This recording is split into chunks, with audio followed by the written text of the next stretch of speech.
Halo, apa kabar? Assalamualaikum warahmatullahi wabarakatuh. Senang sekali saya Harus Munarif bisa kembali menjumpai Anda semua ini. Hari-hari ini saya kira media kita, terutama media-media massa dan kemudian juga media sosial dipenuhi dengan wacana gebrakan-gebrakan dari Menteri Keuangan yang baru Purbaya Yadi Sadewa. Dan banyak orang yang melihatnya secara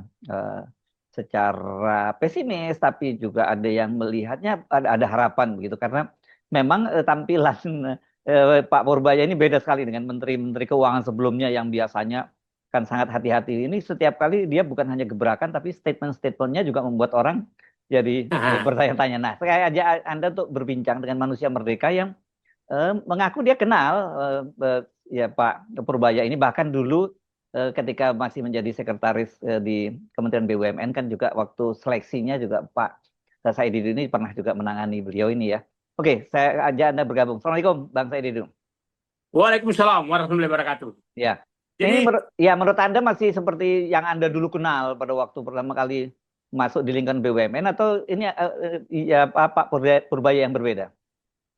saya melihat bahwa memang terkaget-kaget karena memang karakternya begitu, sangat profesional. Ya karakternya tuh karakter kayak mirip Riza Ramli lah, Oh, ya Rizal Ramli karakternya. sama-sama dari ITB terus jadi ekonom juga ya? Ya, Mhm, mhm, ya. mhm, Jadi mhm, kita lihat Bang Hersu, tiga pemimpin yang pernah menyelesaikan menangani ekonomi Indonesia, mhm, yang sama-sama insinyur, sama-sama alumni ITB, mhm, mhm, ya. yaitu Habibie, Mhm. Riza Ramli, dan sekarang Purbaya. Nah, Ini tapi yang tiga. Nah, yang dua tadi sukses loh ya, yang Anda sebut tadi Rizal Ramli dan Habibie dalam waktu singkat lagi tapi ya mereka sukses ya. waktu Yang singkat. ini Nah, kita belum tahu ya. belum tahu. Dan Hmm. kita tahu, saya kan mengalami semua proses masa pemikiran ekonom yang pernah mengelola Indonesia. Saya Mhm. kan masuk di birokrat 85, Ya. yang dianggap sebagai puncak penguatan mafia Berkeley Mhm. yang berhadapan dengan Habibie. Ya. Dan muncullah dulu Habibinomik dengan Mhm. Wijoyo itu kan. Nah, Ya. tapi Pak Harto memakai dua-duanya. Mhm. Akhirnya Mhm. memakai dua-duanya, makro dipegang oleh geng Berkeley, Ya. UI, dan Mhm. Pak Habibie masuk ke mikro. Dan Mhm. ingat saat itu Pak Harto itu memang menugaskan Pak Habibie bahwa semua proyek-proyek di atas 5 miliar itu Mhm. lewat Menko Ekuin, yang di sana tuh adalah apa namanya uh, Menko Ekuin yang siapa namanya Radis Prawiro, Mhm. tapi harus dievaluasi oleh Habibie. Mhm. Jadi Pak Harto pakai dua tangan. Mhm. Akhirnya perencanaan mikro itu betul-betul yang sampai 5 miliar itu dievaluasi oleh Habibie. Ya. Ya. Baru ke nah, nah itulah Pak Harto, akhirnya pertumbuhan ekonomi Pak Harto kan tinggi kan Mhm. dibanding yang lain saat Mhm. itu. Nah, kemudian masuklah reformasi 98. Mhm. Reformasi 98 ini saya selalu menyatakan bahwa ada trio ekonom perempuan yang betul-betul itu menghantam betul-betul Orde Baru, dan Mhm. termasuk Habibie, Mhm. yaitu Sri Mulyani, Mhm. Miranda Gultom, dan Mari Pangestu, yang Betul. saya silakan SMP. Apa itu? Mari Mhm. ma, Mari. SMP Sri Mulyani, Mari Pangestu. Hmm. Maksud Miranda Pangestu, itu Oh, ya. SMP, dulu Hmm. SMP. Nah, Oke. saya masih alami betul bagaimana Umar Juwono jungkir balik menghadapi mereka karena mengkritik habis-habisan Habibie Ya. dan Hmm. Pak Harto. Nah, Hmm. kita sidang umum MPR itu betul tuh mereka bermarkas di Hotel Mulia, agar publik tahu Hmm. Hotel Mulia itu hotel yang termewah saat itu di Jakarta, di belakang gedung DPR MPR Ah, ya. gitu. Jadi Hmm. kita sidang di dalam makan nasi bungkus, di luar mereka di hotel bintang bintang Hmm. 7 lah saat itu. Nah, Hmm. saya nggak tahu biayanya dari mana. Hmm. Nah, setelah Pak Habibie jatuh, sebenarnya ekonomi Indonesia sudah dikendalikan oleh masa pemikiran Sri Mulyani, Miranda, sama Mari Pangestu. Hmm. Miranda kan menjadi deputi gubernur BI, ya Hmm. kan? Hmm. Sri Mulyani belum masih Menteri Keuangan, tapi sudah di dalam pemikiran Mari Pangestu di dalam. Nah, setelah 2003 Hmm. itu Sri Mulyani, setelah Undang-Undang Keuangan Negara diberlakukan, Undang-Undang Keuangan Negara diberlakukan, dan 2004 Sri Mulyani menjadi Menteri Keuangan. Artinya Sri Mulyani lah yang merancang semua tata kelola keuangan negara berdasarkan Undang-Undang Keuangan Negara. Karena Undang-Undang Keuangan Negara itu Undang-Undang masih Belanda. Nah, Undang-Undang Keuangan Negara yang intinya adalah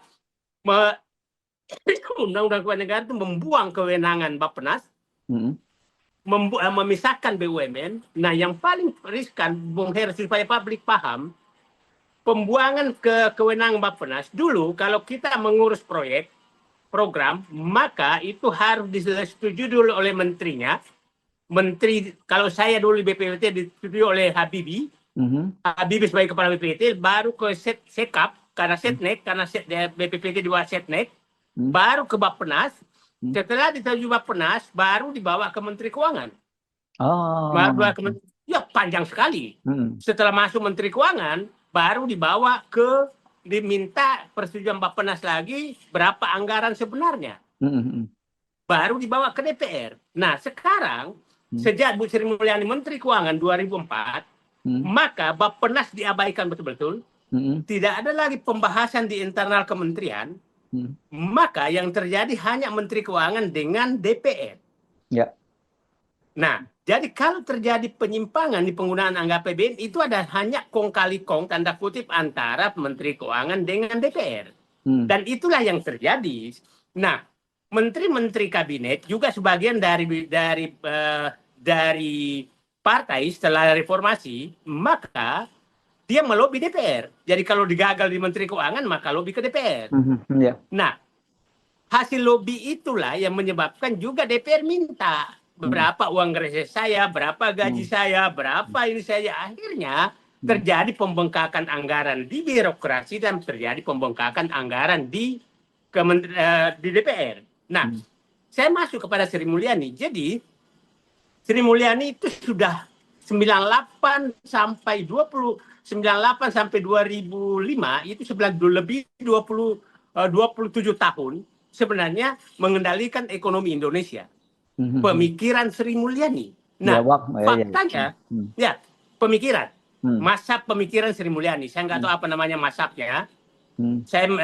Sekarang, tapi faktanya dengan menggunakan pemikiran beliau dan kawan-kawan, itu Indonesia tertinggal jauh dari negara-negara yang dulu kita duluan tahun 98. Dulu kita lebih tinggi dari Vietnam, masih setara dengan Malaysia, Filipina kita di atas, Burma kita di atas. Sekarang kita Timur-Timur pun sudah setara. Itu bukti kegagalan pemikiran itu. Jadi jangan ngotot bahwa itu pemikiran itu harus dipertahankan. Karena tapi pertanyaannya kan dia sempat dinobatkan sebagai Menteri Keuangan terbaik di dunia. Gimana ceritanya tuh? Nah, mungkin terbaik bagi dunia, bukan terbaik untuk Indonesia. Gitu. Oke. Ya. Saya pikir itu Sri Mulyani mungkin penghargaan itu terbaik di dunia, tapi tidak terbaik di Indonesia. Untuk Indonesia. Karena faktanya memang Indonesia anjlok dalam segala hal. Baik untuk bosnya di Bank Dunia, gitu ya? Mungkin itu. Nah, sehingga sangat bertahan bahwa orang ini perlu dipertahankan di Indonesia. Kalau perlu kasih penghargaan lagi lah supaya baik untuk dunia, ekonomi dunia, bukan ekonomi Indonesia. Nah, jadi kalau ada yang bisa membantah bahwa Sri Mulyani sukses, ya mohon maaf aja. Bahwa lebih 27 tahun pemikiran dia mewarnai pembangunan Indonesia dan menunjukkan Indonesia gagal. Satu, fakta gagalnya. Satu, kurs mulai dari kurs naik, itu dia masuk tuh sekitar kurs 9.000. Sekarang pada saat dia keluar mendekati 17.000. Kurs. Pertumbuhan turun. Utang naik dari pada saat dia masuk sebagai Menteri Keuangan itu sekitar 1.400 triliun. Nah, sekarang 9.000 triliun dia keluar, 9.200 triliun dia keluar.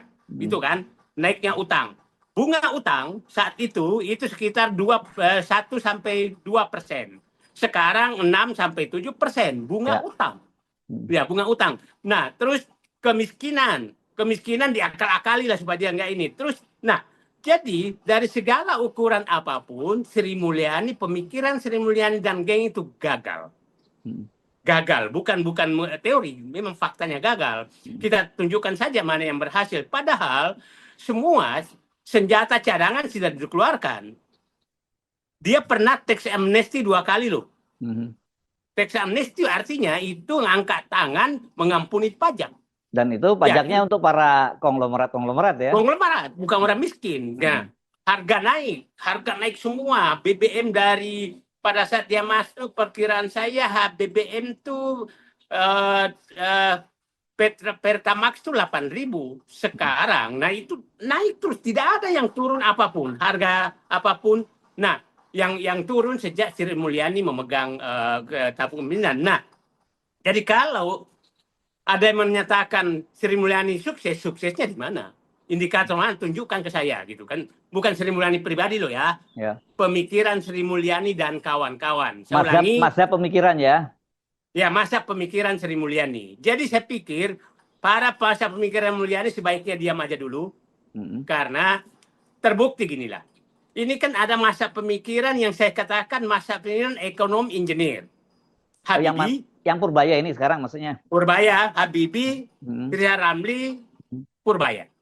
Habibie, prestasi Habibie sebagai engineer saat itu, dia coba bayangkan dari 16.500 kurs dolar, ya? dia turunkan ke 6.000-an rupiah. Pertumbuhan dari minus menjadi positif. Kemudian pada saat itu inflasi itu mendekati 100%, dia turunkan di bawah lagi sekitar 4-5%. Hanya dalam waktu singkat ya? Dalam waktu tidak sampai 2 tahun, 1 tahun dia bisa melakukan itu. Artinya sepertinya Indonesia dengan karakteristik ekonomi, anatomi perekonomian yang berbasis pada pertumbuhannya berbasis pada sumber daya alam dan konsumsi, sepertinya masa pemikiran ekonom engineer itu lebih pas. Itu lebih pas digunakan. Nah, bukan masa pemikiran ekonom yang lain. Saya nggak bukan ekonom, tapi saya lihat seperti itu. Nah, Rizal Ramli itu berhasil loh pada saat Gus Dur. Cuma pendek sekali kan? Pendek sekali pada saat Menko, pendek sekali Menko Perekonomian, sehingga banyaklah utang-utang yang diselesaikan. Nah, saya bekas Ketua Umum Persatuan Insinyur Indonesia. Jadi saya paham betul cara berpikir insinyur. Cara berpikir insinyur adalah masuk ke detail untuk menyelesaikan yang makro, bukan sebaliknya. Selesaikan makro, biarkan variabel lain yang menentukan. Kalau enggak, nah inilah saya pikir gaya Purbaya. Gaya Purbaya adalah setiap masalah makro, seperti kita lihat kemarin, langsung mengkritik tentang penggunaan anggaran makan bergizi gratis. Ya. MBG. Nah, itu cara pemikir insinyur. Nah, saya lanjut sedikit tentang Pak Sri Mulyani. Saya heran perubahan sikapnya dia pada saat masih di SBY, karena saya satu ini sama mereka, maka dia masih Menteri Keuangan, sangat pelit, sangat mengawasi penggunaan anggaran.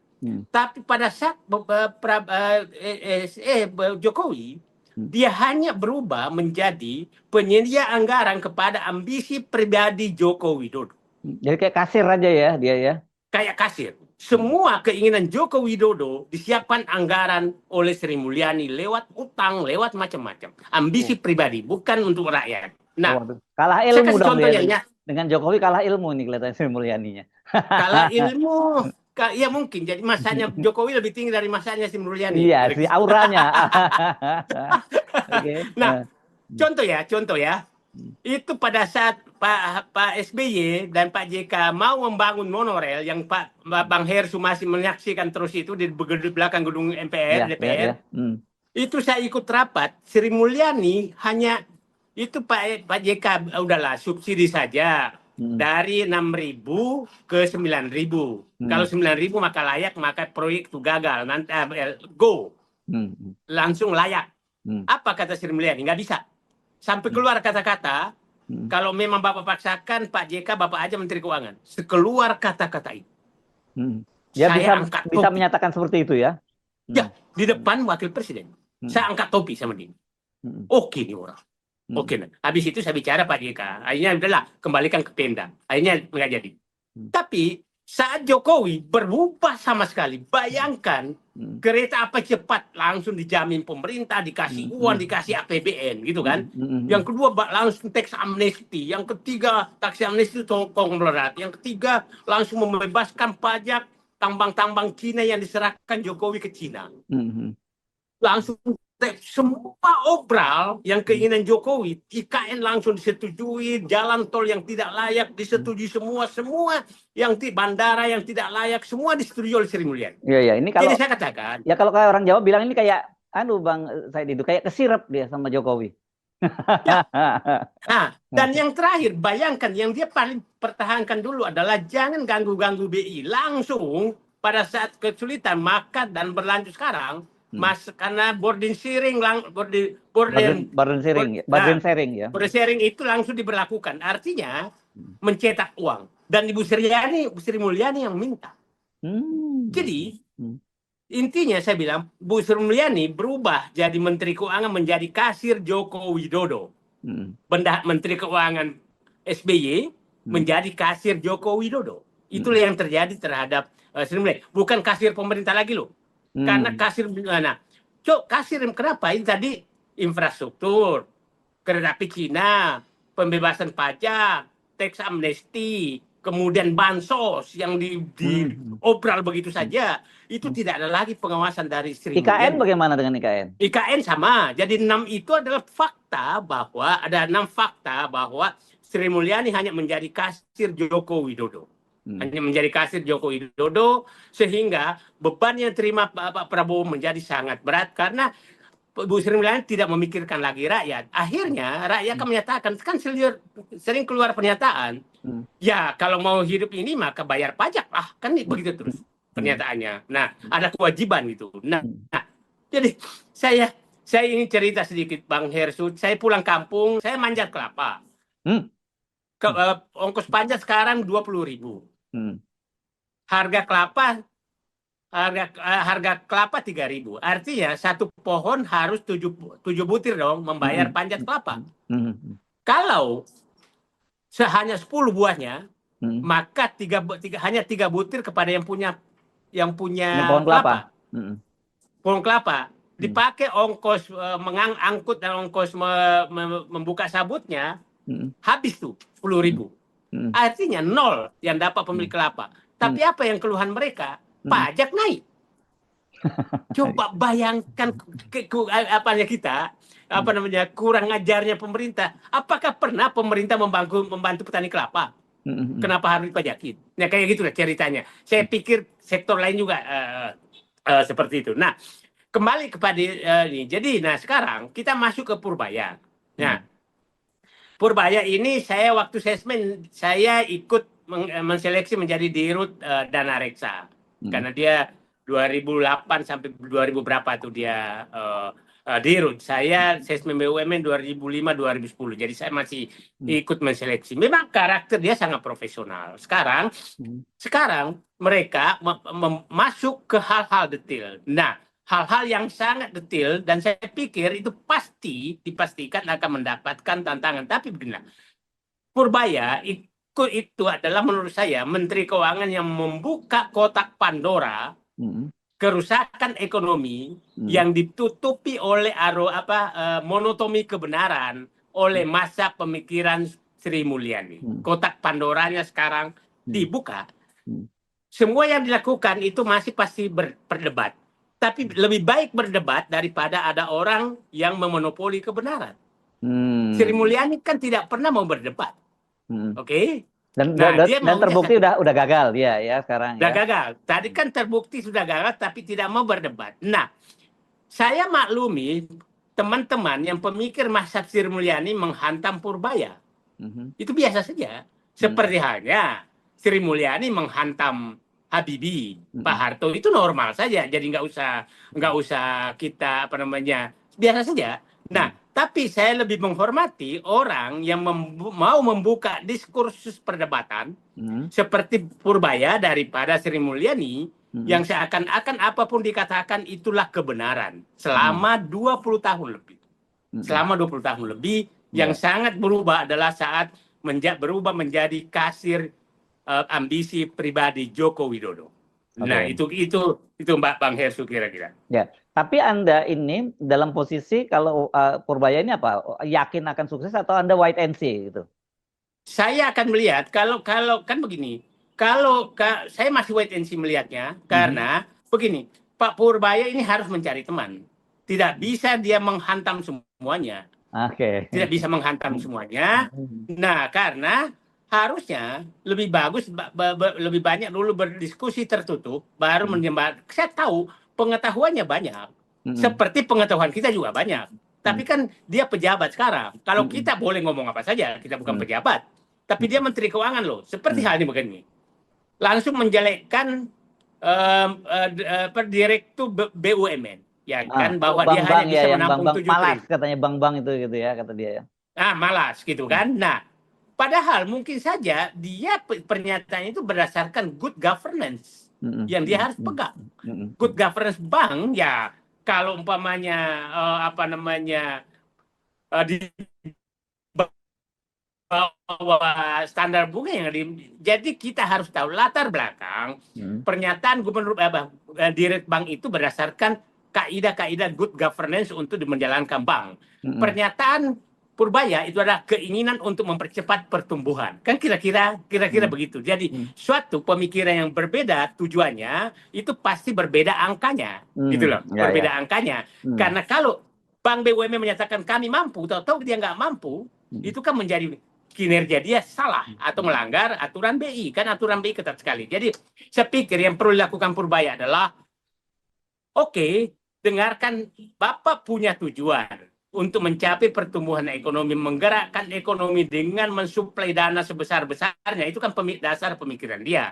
Mhm. Bahwa mengucurkan dana sebesar-besarnya agar pertumbuhan ekonomi terjadi yang selama ini diperketat oleh pemikiran Sri Mulyani. Itu kan dasar pemikiran dia. Tapi harus menurut saya hal-hal krusial itu dianggap duduk bersama dulu. Nah, seperti umpamanya begini. Tadi sudah menyatakan bahwa akan menyiapkan dana untuk koperasi merah putih Mhm.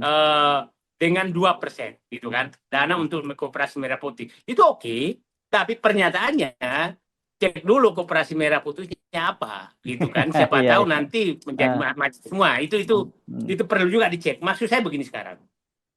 Pemikiran Purbaya itu sebaiknya dulu dilakukan di diskursus tertutup dengan seluruh stakeholder yang akan melaksanakan hal tersebut. Karena kalau enggak, itu saya takutnya menjadi bumerang dan berbalik bahwa kebijakan ini salah. Karena saya secara pribadi menaruh harapan karena ada yang membuka kotak Pandora, monopoli kebenaran Sri Mulyani, resim pemikiran Sri Mulyani selama 20 tahun.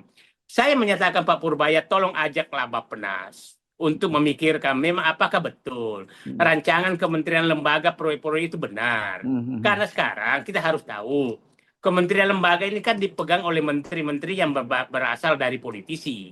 Hmm. Ya kan? Hmm. Artinya itu harus ada orang profesional yang mengevaluasi dulu proyek itu apa benar apa tidak. Ya, Jangan ya. semua Jangan semua Pak Purbaya masang badan. Iya, nanti berantem dia sama Fungsikan semua lah. orang ya.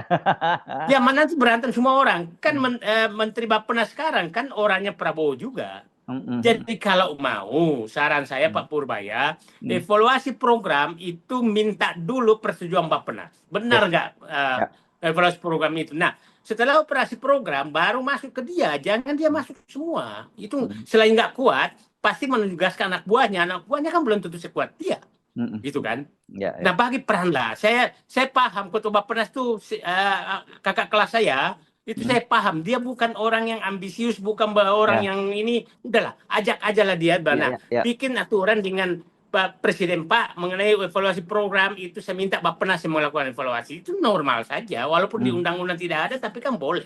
Gitu, Ya, ya. Bang Ersu. Sementara Nah, kalau menteri-menteri yang dari politisi pasti dia punya kepentingan-kepentingan yang berbeda kayak gitu ya. ya Hmm. kepentingan politiknya lebih berbeda dan Hmm. pasti dia lobby ke DPR untuk menekan Ya, Purbaya.